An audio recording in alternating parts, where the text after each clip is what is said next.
We are here for USC week, but Adam, we're going to get into that game later on this week. We want to recap Colorado's big win against Arizona State last week. And yes, I'm wearing a Yankees hat. Mike McIntyre pointed that out and had to rip me for that one. But hey, I grew up a Yankees fan. They're still in the playoffs. I got to rep the team. Right. So let's talk about Arizona State. Sure. Really impressive win for Colorado, 28-21 last week at Folsom Field. And we went into last week saying we wanted to find out about this team. What did you find out about them? Well, that this offensive line can play better than they had. I thought they played pretty well against Colorado State and then had really a 3-week stretch where they were the weakest part of this football team, and I think it was pretty clear. If they can play like they played on Saturday the rest of the season, you can talk about this team being a legit contender, not just for the South, but the Pac-12 championship. We got to see it more than just one Saturday afternoon, but again, you give Steven Montez that much time with the talent they have on offense with the skill players, this could be a really special season. Yeah, no sacks allowed for the Buffs in this game, and the most impressive thing was 7 minutes, 10 seconds left. They get the ball back and didn't give it back. That was impressive, the way they went down and took all 7 minutes off the clock to run out this game, and that's a tribute to this offensive line. Trayvon McMillan with a couple big runs, Steven with a couple big passes to Laviska on third down, but the offensive line was great on that series.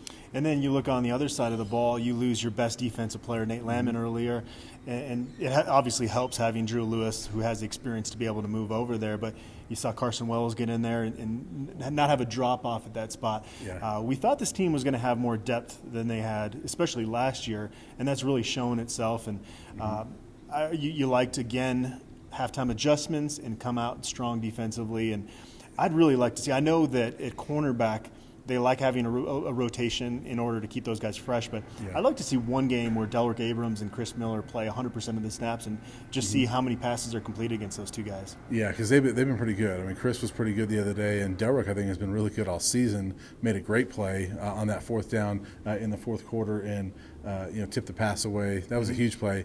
Delrick's played well all year. And Chris Miller, he had the hamstring injury in camp. Didn't play defensively in Nebraska, so this is only 3 games he's played defense in college at this point as a redshirt freshman. The ceiling is very high for that young man. I think he's going to eventually be the next guy that you talk about being an NFL cornerback in this program. So I think we would both agree that Laviska Shenault and Steven Montez were the best players on the field the other day for Colorado.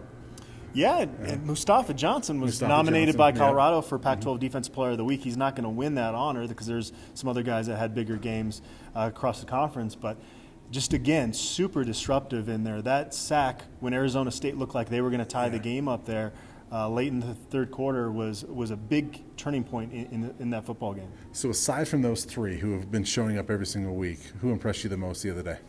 The offensive line definitely did.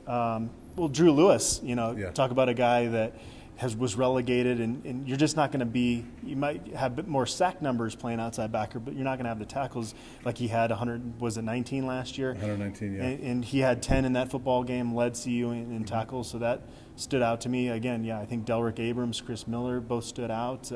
So a lot of the same guys week in, week out are the guys that are really standing out. I thought Katie Nixon played really well in that game as well. Obviously, the big 51-yard catch to set up a touchdown, a couple of the big plays, and Katie played really well. Another one that I've mentioned a couple times this year, I keep being impressed with Javier Edwards. Not a ton of plays, but boy, he's been a force in the middle of the defensive line. Yeah, you're never going to get a ton of stats out of him. He as long as you're a space eater in there, and that's what he was, and it's pretty impressive.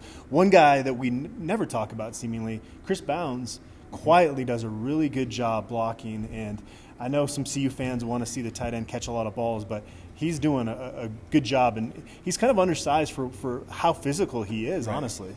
Yeah, and it's hard to complain too much about the tight ends catching passes when you see Laviska and KD and Jay McIntyre what they're doing, Tony Brown, again with a couple big catches. So, yeah, really good performance by the Buffs. And one last thing, kind of like we did last week, I want to end with the Buffs got another commit right before this game. Actually, it was the night before, I guess. We talked about defensive line with Javier and Mustafa, a couple of junior college transfers. Another one's coming in. Can you talk about Daytona? Yeah, Daytona Jackson is going to come from California, be a mid-year guy, so he'll get here in the spring.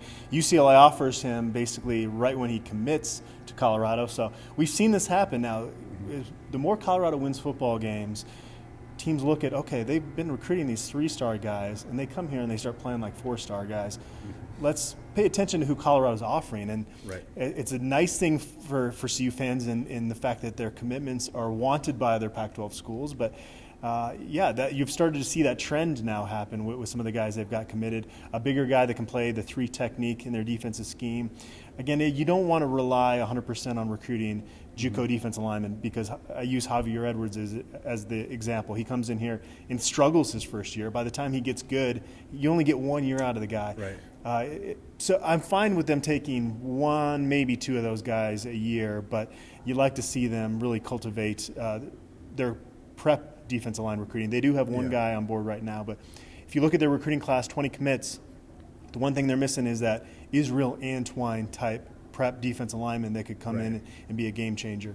Well, I will say I give them a lot of credit. They have beefed that up with their high school recruiting there with Israel Antwine, Terrence Lang. I think Jalen Sammy, we'll see when he's not injured, but I think he could be a player as well. Sure. So they beefed that up. I think if you can get a good mix of high school and junior college kids on that D-line, that's the way to go rather than leaning so much on JUCO kids. And also you do have to point out that defensive line is the toughest position really to recruit nationally. I mean, quarterback you could maybe throw in there too, but sometimes those guys have great issues. I'm not trying to stereotype a whole position, but sometimes those guys struggle academically. And a lot of those guys are going to USC. And Utah, one of the reasons they've been exceeded expectations is because they have that Polynesian pipeline in their backyard, and they get a bunch of those guys together, and they feel like they're family when they take a visit to Utah. And so that's really why Utah's been as good as they've been the last decade, plus is the fact that they have that pipeline. Colorado hasn't had that. Right. So it's tough. It's not easy to recruit defensive linemen at the prep ranks, but if you can get an Antwine, a Lang every single year, maybe 2, you go from being middle of the Pac-12 to competing for championships year in and year out. Well, the Buffs are doing a good job in recruiting. They're doing a great job on the field at 5-0, up to number 19 in the polls. Adam and I will be back later on this week to preview the USC game.